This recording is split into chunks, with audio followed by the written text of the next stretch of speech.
एक और एग्जांपल आप लेके चलते हैं like H2 plus I2 to form 2HI।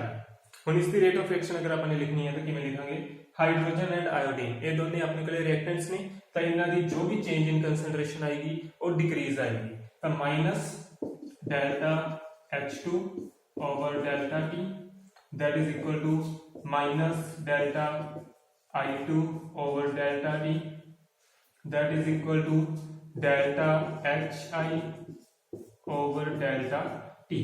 तो हम देखो रिएक्टेंट है हाइड्रोजन, रिएक्टेंट है तो माइनस डिक्रीज, आयोडीन भी रिएक्टेंट है तो इसके लिए भी माइनस, HI प्रोडक्ट है तो इसके लिए माइनस नहीं है, पॉजिटिव सिंबल आएगा।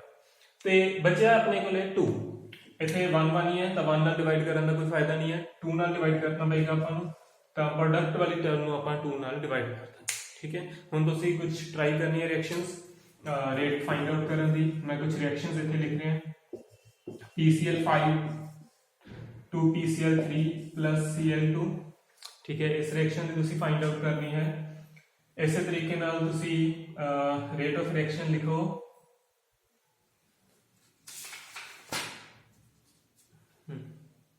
NO2 plus NO2 to form NO plus O2। ठीक है, मैं इन रिएक्शंस ਨੂੰ बैलेंस नहीं कर रहा, ਤੁਸੀਂ खुद बैलेंस करके इसਨੂੰ लिखना है। N2O5 to form NO2 plus O2। ठीक है, ਇਹ ਤਿੰਨ ਜੋ ਰਿਐਕਸ਼ਨਸ ਨੇ ਪਹਿਲਾਂ ਇਹਨਾਂ ਨੂੰ बैलेंस करो ਤੇ बैलेंस ਕਰਨ ਤੋਂ ਬਾਅਦ ਇਸ ਦੀ ਰੇਟ ਆਫ ਰਿਐਕਸ਼ਨ ਤੁਸੀਂ ਲਿਖਣੀ ਹੈ, ਚਾਹੇ ਡੈਲਟਾ ਨਾਲ ਲਿਖੋ ਚਾਹੇ ਡੀ ਨਾਲ ਲਿਖੋ, ਫਿਲਹਾਲ ਆਪਾਂ ਨੂੰ ਉਸ ਚੀਜ਼ ਨਾਲ ਮਤਲਬ ਨਹੀਂ ਹੈ। ਠੀਕ ਹੈ, ਹੁਣ ਰੇਟ ਆਫ ਰਿਐਕਸ਼ਨ ਨੂੰ ਫਾਈਂਡ ਆਊਟ ਕਰਨ ਦੇ ਲਈ ਕੁਝ ਲਾਜ਼ ਵੀ ਨੇ, ਉਹਨਾਂ ਲਾਜ਼ ਨੂੰ ਆਪਾਂ ਦੇਖਦੇ ਹਾਂ ਕਿ ਕਿਸ ਤਰੀਕੇ ਨਾਲ ਰੇਟ ਆਫ ਰਿਐਕਸ਼ਨ ਲਿਖੀ ਜਾ ਸਕਦੀ ਹੈ। ਫਰਸਟ ਲਾ ਹੈ ਲਾ ਆਫ ਮਾਸ ਐਕਸ਼ਨ। ਤਾਂ ਲਾ ਆਫ ਮਾਸ ਐਕਸ਼ਨ ਕੀ ਕਹਿੰਦਾ ਹੈ, ਇਸ ਦੇ ਅਕੋਰਡਿੰਗ ਅਗਰ ਮੈਂ ਇੱਕ ਰਿਐਕਸ਼ਨ ਲੈ ਕੇ ਚੱਲਾਂ A plus B to form AB, ਅਗਰ ਮੈਂ ਇਹ ਜਨਰਲ ਰਿਐਕਸ਼ਨ ਲੈ ਕੇ ਚੱਲ ਰਿਹਾ ਹਾਂ ਤਾਂ ਲਾ ਆਫ ਮਾਸ ਐਕਸ਼ਨ ਦੇ ਅਕੋਰਡਿੰਗ ਇਸ ਦੀ ਰੇਟ ਆਫ ਰਿਐਕਸ਼ਨ ਕੀ ਹੋਏਗੀ। ਤਾਂ ਇਹ ਕਹਿੰਦਾ rate of reaction is directly proportional to the product of molar concentration of reactants।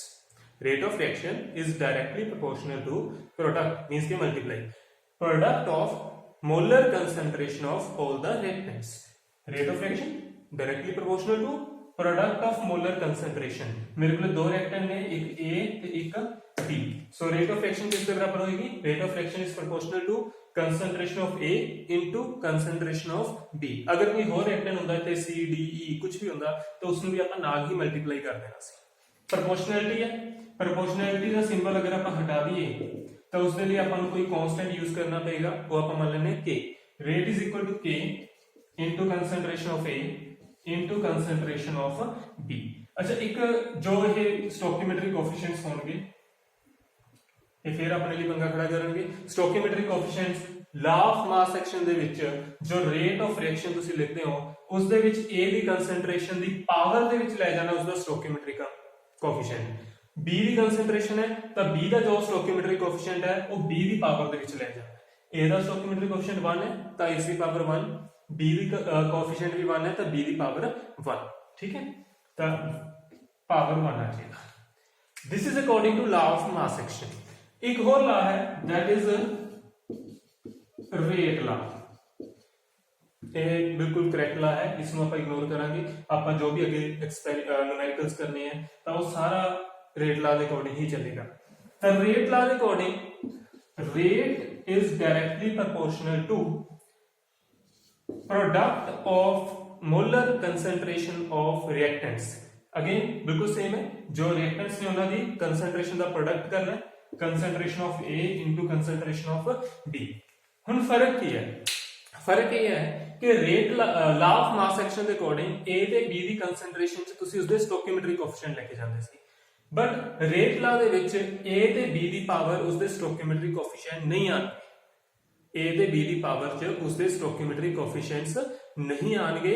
A ਤੇ B ਦੀ ਪਾਵਰ ਚ ਕੁਝ ਵੀ ਆਏਗਾ, ਕੁਝ ਵੀ ਆ ਸਕਦਾ ਹੈ, 1 2 3 ਕੁਝ ਵੀ ਆ ਸਕਦਾ ਹੈ, ਜ਼ਰੂਰੀ ਨਹੀਂ ਕਿ ਉਹ ਹਰ ਵਾਰੀ ਸਟੋਕਿਓਮੈਟਰੀ ਕੋਐਫੀਸ਼ੀਐਂਟ ਹੀ ਹੋਏ।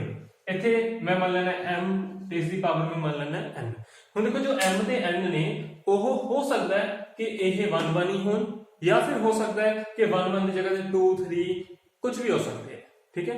स्टोकियोमेट्रिक कोएफिशिएंट के बराबर भी हो सकते हैं या फिर उसको डिफरेंट भी हो सकते हैं। आप एक एग्जांपल लेके चलते हैं, लाइक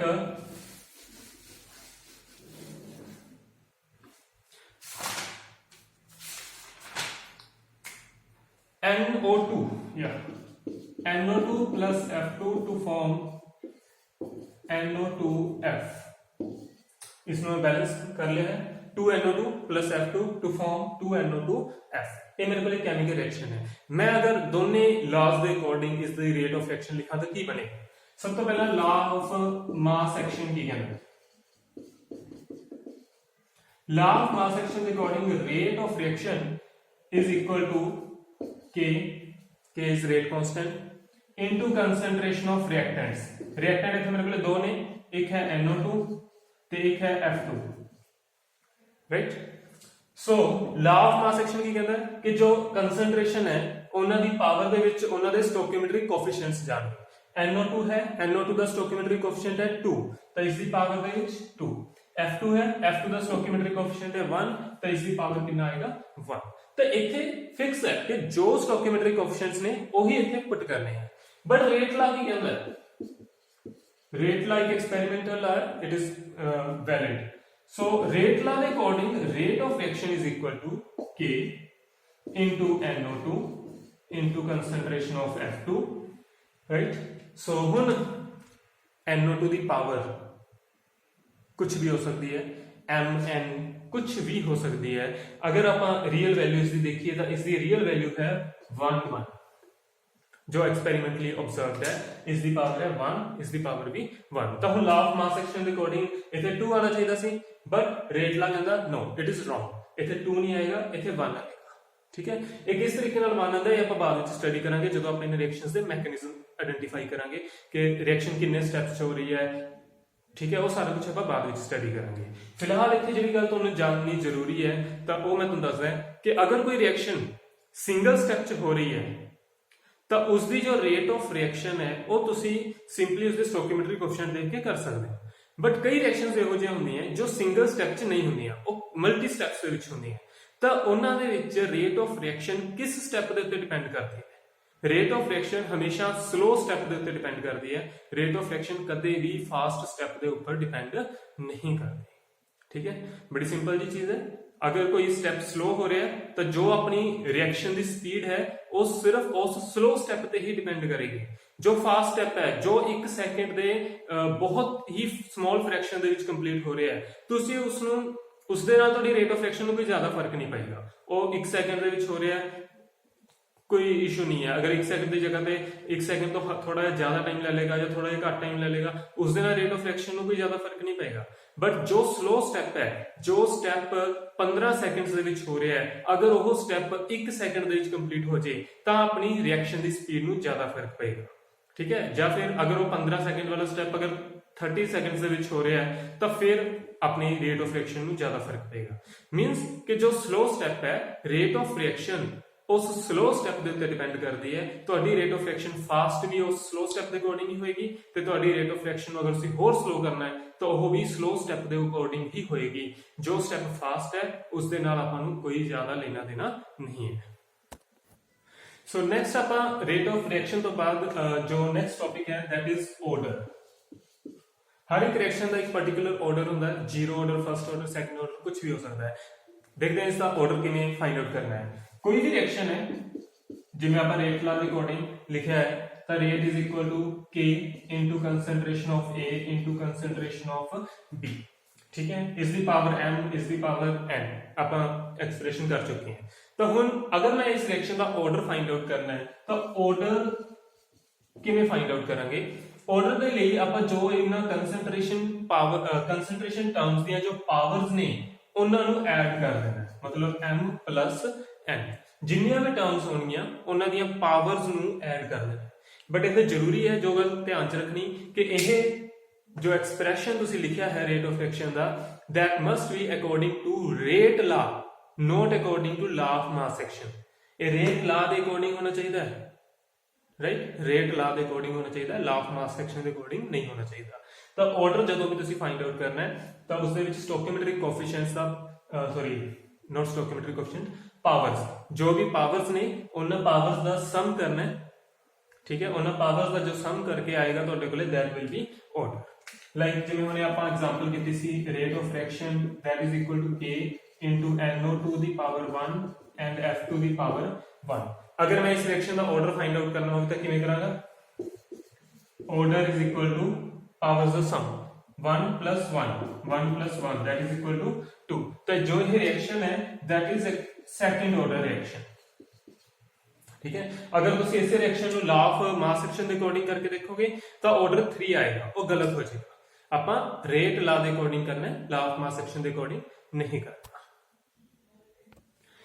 ठीक है। एक और एग्जांपल आप लेके चलते हैं like 2NO2 to form NO plus O2।